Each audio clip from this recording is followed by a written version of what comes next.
Oke,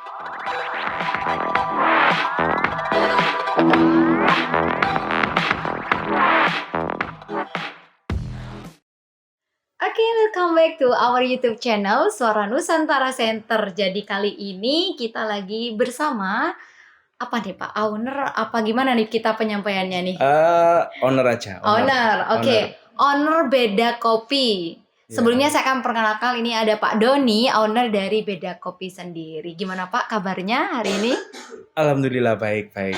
Ya, tetap ngopi pokoknya. Wah, tetap pokoknya di mana-mana harus ngopi, Ya. apapun keadaannya harus ngopi gitu ya Pak. Berbicara tentang kopi, Pak Doni ini adalah salah satu owner atau pemilik dari Beda Kopi itu sendiri. Ya. Kita mau ini Pak, nih sharing-sharing atau podcast bareng Siap. mengenai tentang kopi. Karena saya membaca di situ katanya barangkali Tuhan menciptakan kopi supaya kita semua bisa berteman. Dalam hal ini kan kita berteman sudah ya Pak ya, karena kopi.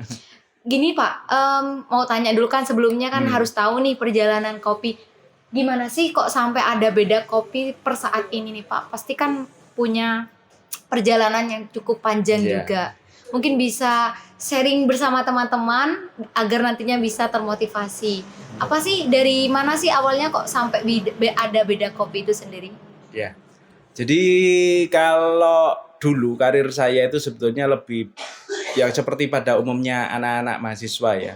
Lulus kuliah, merit, kerja kantoran, berkarir mulai dari staf sampai jadi kepala cabang juga, tapi dari situ tidak menemukan kepuasan batin. Benar. Jadi maksudnya kerja masih dikejar-kejar target atau apa. Akhirnya dari situ kita kepingin bekerja, ya bagaimana sih caranya kita bekerja sesuai passion lah, misalnya gitu. Nah, tapi ketika kita bekerja sesuai passion, problem kita adalah keyakinan sebetulnya.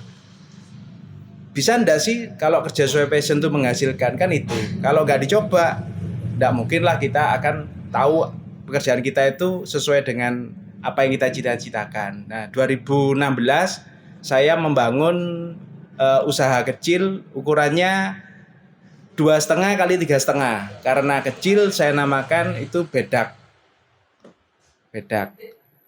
Konsep Beda Kopi itu lebih banyak kepingin mengangkat kopi lokal Jember, karena saat itu di Jember memang sudah mulai banyak kedai kopi yang kopinya itu kopi asli, tapi bukan kopi Jember yang dijual, Mbak. Jadi masih kopi-kopi luar Jember, karena basicnya memang hanya sekedar menjual. Nah, Beda Kopi berpikir waktu itu, masa sih di Jember tuh enggak ada kopi enak, kan gitu. Mulailah kita mencari kopi-kopi yang ada di Jember yang kita anggap potensinya enak. Jadi waktu itu kita langsung terjun langsung ke kebun. Jadi yang kita kunjungi waktu itu di Sidomulyo untuk Robusta dan di Sumolang untuk Arabica. Itu memang kebun milik Bapak sendiri atau bagaimana? Kalau 2016 kita masih partnership. Jadi kayak dari yang dari itu. Kelompok tani. Jadi saya terjun di kelompok tani, kita ambil kopi yang sesuai standar yang untuk kebutuhan kafe. Nah, itu yang kita ambil, Mbak. Nah, yang paling istimewa yang Sumolang dari awalnya kita tidak punya lahan. Dari usaha kopi ini kita sampai punya lahan sampai 3 hektar ya dari usaha kopi ini.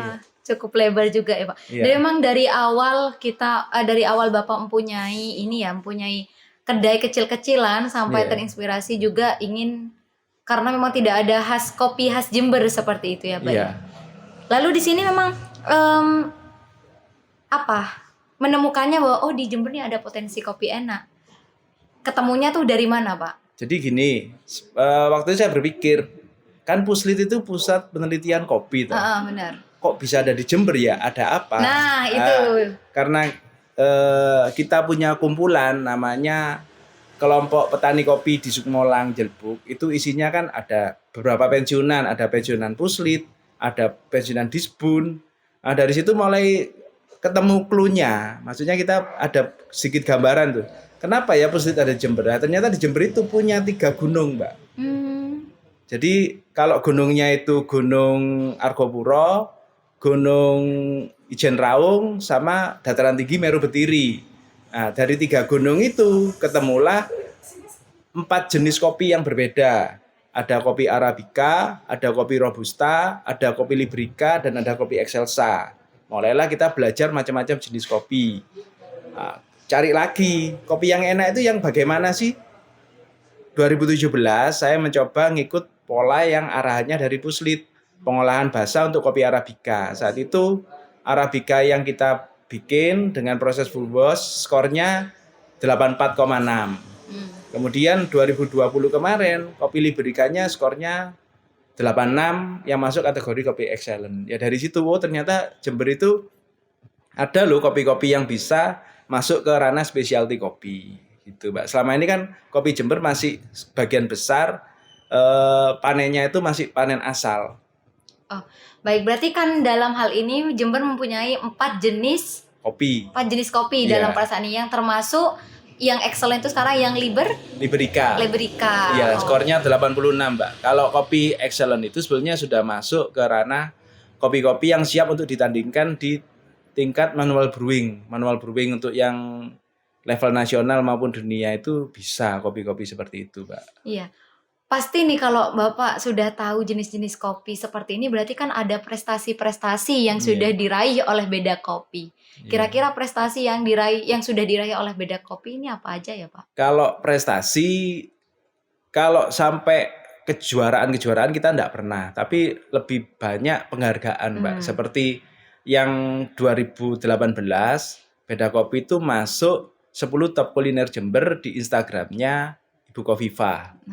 Itu 10, kita di nomor 7 kalau nggak salah. Terus yang terbaru yang tahun 2021 kemarin kita menjadi salah satu finalis ajang kreasi Indonesia yang diadakan di Banyuwangi, langsung dikunjungi oleh Pak Menteri Pak Sandiaga Uno, dan Pak Sandiaga Uno mengapresiasi kopi wine kita.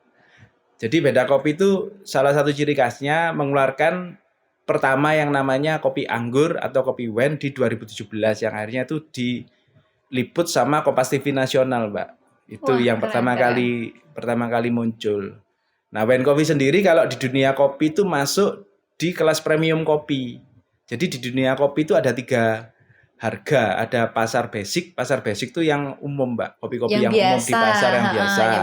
Kemudian kopi specialty itu kopi yang berskor. Jadi kopi-kopi yang melewati tahap uji cita rasa kopi. Udah yang ke kafe-kafe gitu ya? Ya, itu skornya harus di atas 80, itu specialty. Ada lagi yang kopi premium. Kopi premium itu harganya tinggi, Mbak. Seperti wine kopi kita itu harga per kilonya 500.000. 1 kilo kopinya? Ya, 500.000. Itu kalau segmen pasarnya masuk ke segmentasi pasar kopi luwak. Kopi luwak kan sama harganya mahal, di atas 500.000. Tapi dia tidak punya skor uji cita rasa, tapi harganya tinggi. Nah, kita bermainnya di kopi seperti itu. Ya, jadi kalau kopi-kopi yang masuk ke ranah premium itu sebenarnya masuk ke blue ocean strategi. Jadi pasar-pasar yang tidak dimiliki oleh pasar umum, tapi dia punya segmen sendiri. Istilahnya kita bisa memonopoli pasar di situ, Pak. Oh, benar-benar. Iya. Untuk promosi saat ini sudah sampai ke daerah mana ini, Pak? Kalau promosi, alhamdulillah kita mainnya mulai dari lokal, nasional, global ya. Berarti udah global ini, ya. Kalau di luar negeri itu kita lebih banyak dibantu oleh teman-teman. Di luar negeri di mana aja ini, Pak? Kalau di luar negeri, yang pertama kali dulu kita pernah di Arab Saudi, pernah di Belanda, pernah di Turki juga. Kemudian kalau dengan Warna Tour Travel kita ke Jepang. Terus dengan Asosiasi Barista kita pernah ke Korea untuk eksebisi promosi ya. Terus yang kemarin yang terbaru dengan Binsigar. Dengan Binsigar kita diajak kopinya, tapi diajak keliling ke 8 negara Afrika. Nggak apa-apa kan, yang penting produknya sampai dulu, siapa tahu nanti tambah melesat ya Beda Kopi, Pak. Wah, itu. Jadi ini ya Pak ya, sudah mulai go global, go internasional Beda Kopi ini sendiri, Pak. Baik, di sini juga apa sih Pak, yang harus dipersiapkan untuk kan mengenal juga per saat ini Puslit kan juga ada di Jember. Iya. Berarti kan harus ada persiapan untuk para petani kopi agar nantinya bisa bersaing untuk kopi-kopi ini, untuk bersaing dengan kopi yang ada di Indonesia. Iya. Lebih utamanya apa aja yang harus dipersiapkan. Untuk saat ini pemberdaya kopi yang kualitasnya terbaik itu di mana ya Pak kira-kira? Jadi seperti ini, sebetulnya kelompok petani kopi kita itu dalam hal budidaya dia sudah bagus. Cuman kadang-kadang kelemahannya di pasca panen, Mbak. Jadi di pasca panen kopi kita itu masih mayoritas dikuasai petik asal. Jadi sebetulnya problem di kita ini sebetulnya lebih ke arah bagaimana sih memetakan potensi pasar kopi yang sesuai dengan kebutuhan pasar. Misalnya kalau memang petik asalan tuh tempatnya di mana, kalau kopi yang untuk kontes-kontes tingkat dunia itu posisinya di mana. Nah, kita punya asosiasi namanya Asosiasi Petani Kopi Indonesia Jember. Kebetulan saya di situ sebagai sekretaris. Mulai kita membuat skala kecil untuk 13 titik di Kabupaten Jember yang mewakili 3 pegunungan tadi, Mbak. Itu yang mulai kita angkat kopi-kopi yang masuk ke ranah specialty kopi atau fine robusta.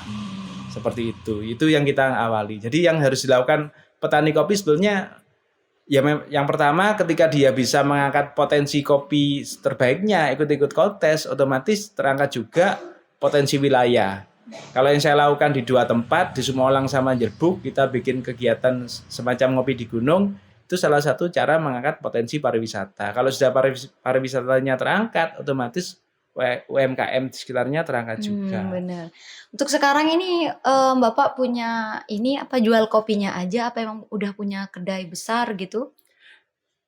Dari prinsip awal kan kita prinsipnya itu barangkali Tuhan menciptakan kopi supaya kita bisa berteman. Jadi kita dalam berbisnis itu berbagi-bagi dengan banyak teman.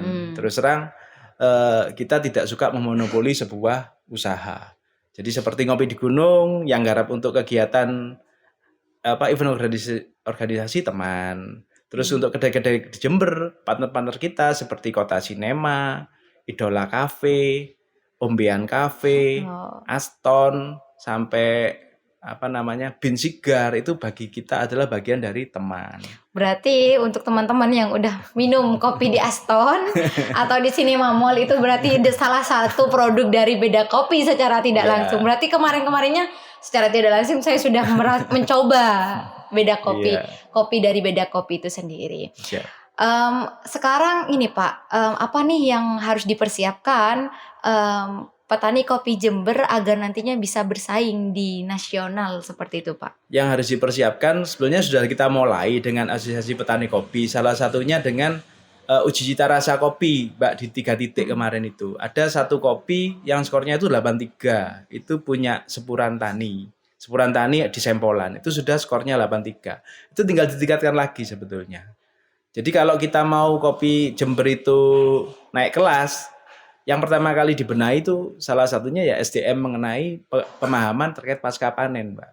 Itu memang yang susah di situ karena secara ekonomi mereka butuh jual cepat. Sedangkan kalau ngomong kopi yang spesial itu umurnya harus 1 tahun karena enggak boleh kopi itu ketika 6 bulan berjalan sudah habis, enggak boleh. Dia harus dibagi selama 1 tahun. Misalkan saya punya wine coffee dalam 1 tahun 100 kilo gitu ya. 100 kilo itu ya harus habis dalam jangka waktu 1 tahun. Itu biar orang kalau datang ke kita nggak kecelik atau kecewa. Oh, kopinya masih ada itu. Bagaimana kita pinternya memanage sih? Sama dengan petani. Kalau memang petani arahnya itu tidak bisa untuk petik merah, ya udah ikut aja yang nggak petik merah. Tapi kalau yang bisa petik merah, ya himbauannya kalau bisa ya petik merah. Biar kopinya itu bisa dikenal. Karena nanti banyak impact sosialnya yang akan muncul kalau nggak sekedar kopi aja. Salah satunya ngangkat kulinernya seperti itu, Pak. Benar. Berarti saat ini juga katanya Bapak juga ini ya Pak. Tadi kan sempat ngobrol-ngobrol juga. Berarti di pendidikannya juga kopi ini juga sudah masuk ke dalam ranah itu tadi, Pak. Iya, jadi dalam perjalanannya mulai 2016, Beda Kopi itu bertransformasi, Mbak. Jadi 2016 kita kedai, 1 tahun itu kita kedai di Karimata itu. 2017 kita jadi petani malah, Mbak. Terus jadi petani kopi. Jadi kita sampai masuk ke asosiasi itu karena dari petani. Jadi, waktu itu kedai masih ada tapi handle teman-teman. Saya bilangnya itu teman-teman karena saya tidak menerapkan sistem gaji. Kita menerapkannya sistem sharing. Dan beberapa teman-teman kita sudah mandiri, bahkan ada yang jadi barista yang di Aston sama Kota Cinema. Waduh. Dan sekarang masih terhubung dengan kita terkait wisata kopi, Mbak. 2018 kita jadi rumah roastery di Jalan Jawa. Nah, selama lockdown kita sudah lockdown duluan fullnya. Jadi 2018 kegiatan kita di rumah, tidak kemana-mana. Nah selama kegiatan kita di rumah kita meningkatkan kompetensi, Mbak. Sekarang ini yang perlu dilakukan sama teman-teman generasi muda khususnya itu terkait kompetensi. Kompetensi Benar. itu bagaimana kita mempunyai standar. Kalau di kompetensi itu dikenal SKKNI, Standar Kualifikasi Kerja Nasional itu. Ya di situ belajar untuk bisa menjadi orang yang kompeten itu di situ. Dari pengalaman di 2018 2019 terkait kompetensi, di 2020 kita merintis yang namanya Lembaga Kursus Pendidikan. 2021 izinnya keluar namanya Lembaga Kursus Pendidikan Kinerja Mandiri yang bergerak di bidang tata boga dan barista. Itu memang kalau kita ngomong kopi, yang pertama kali dibenahi itu SDM. Di 2021 juga kita mulai merintis yang namanya LSP juga, Lembaga Sertifikasi Profesi. Jadi kalau kita ngomong usaha apapun, memang itu harus semuanya terkait, mulai dari kompetensinya juga sertifikasinya, Mbak. Seperti itu. Ya. Seperti itu. Ya sudah banyak tadi yang disampaikan. Siap. Di sini ini ada kopi yang kopi Liberka yang ini ya Pak ya, yang benar. Yang kemarin masuk, skornya 86, masuk excellent kopi. Ini untuk per kilonya ini? Kalau yang kopi Liberikanya per kilo 150, Mbak. Wah, ini termasuk yang excellent memang ya Pak excellent ya. Kopi. Dengan proses yang memang ya, yang ngikuti standarisasi Puslit, Mbak. Ya, saya pernah jadi tenannya Puslit juga di 2017, pernah jadi tenan Puslit. Jadi paling enggak kita paham lah bagaimana cara kopi itu pengolahannya benar. Kopi yang benar itu harus melewati 4 tahap, Mbak. Budidaya yang benar, pasca panen yang benar, roasting yang benar, baru terakhir barista. Itu, Pak. Kalau misalkan kita bisa menguasai 4 hal itu, insya Allah kopi kita sudah bisa bersaing di tingkat nasional. Ini memang tahapan yang apalagi roasting yang paling sulit itu biasanya tahapannya di mana, Pak? Terus terang yang paling sulit adalah budidaya dan pasca panen, Pak. Karena gini, itu seperti sebuah pertanyaan. Kalau kita ngomong budidaya pasca panen itu jawabannya banyak. Budidayanya seperti apa, jenis kopinya apa, ketinggiannya berapa, kadar airnya berapa, kemudian pasca panennya itu mau olah apa. Secara umum yang dikenal cuma 2 olahan, olah basah, olah kering. Sekarang udah berkembang, ada honey proses, ada wine proses. Nah, setelah kita jawabannya macam-macam itu masuklah ke proses roasting. Kalau proses roasting itu cuma seperti jawaban inilah. Kalau misalnya pertanyaan itu masuk ke pertanyaan pilihan, mau profil light, medium to dark atau dark, gitu aja. Tapi kalau barista itu hanya 10% dari hasil yang sudah diolah oleh 3 tahap awal tadi. Jadi barista itu hanya menentukan 10%, Mbak. Kalau filosofinya itu seperti filosofi pertanyaan benar salah. Jadi misalkan kalau kopinya sudah benar, baristanya salah cara nyeduh, ya salah sudah, gitu aja. Ya memang harus memahami 4 komponen itu 4 ya Pak. 4 komponen itu harus benar-benar dikuasai kalau kita kepingin kopi kita nyampenya itu memang nyampe ke level yang standar gitu, Mbak. Oke. Untuk yang terakhir, harapan untuk petani kopi yang ada di Jember Pak agar bisa bersaing terus di tingkat nasional seperti itu, bahkan internasional. Harapannya mau belajar sebetulnya. Jadi semua itu tidak ada yang sia-sia kalau kita mau belajar. Karena rezeki itu akan datang ketika kita sudah benar-benar expert dan paham di bidangnya dan benar-benar menguasai ilmunya, saya rasa. Kalau ilmunya sudah dikuasai, kita bisa menempatkan, oh kopi saya ini pasarnya di mana sih? Jangan sampai kopinya nggak bagus, tapi karena dia kepingin diakui, akhirnya ranahnya dimaksakan. Padahal kan, ya itu harus ada standarnya kopi itu, Mbak. Baik SNI-nya atau kompetensinya, Mbak. Seperti itu. Jadi mulai tadi terima kasih buat Pak Doni selaku owner dari Beda Kopi, karena mulai tadi kita sudah diberi ilmu, bahkan sharing time yang sangat bermanfaat, dan juga semoga bermanfaat untuk para petani kopi yang berada di Jember agar nanti bisa meningkatkan kualitas dan bisa berdayakan kopinya agar bisa bersaing di tingkat nasional. Mungkin itu saja dari kami. Nggih, Bisa monggo. ketemu lain waktu. Semoga tetap berjaya dan semoga bisa menemukan kualitas-kualitas kopi di Jember yang lebih tinggi lagi. Mungkin itu saja. The Last I Say.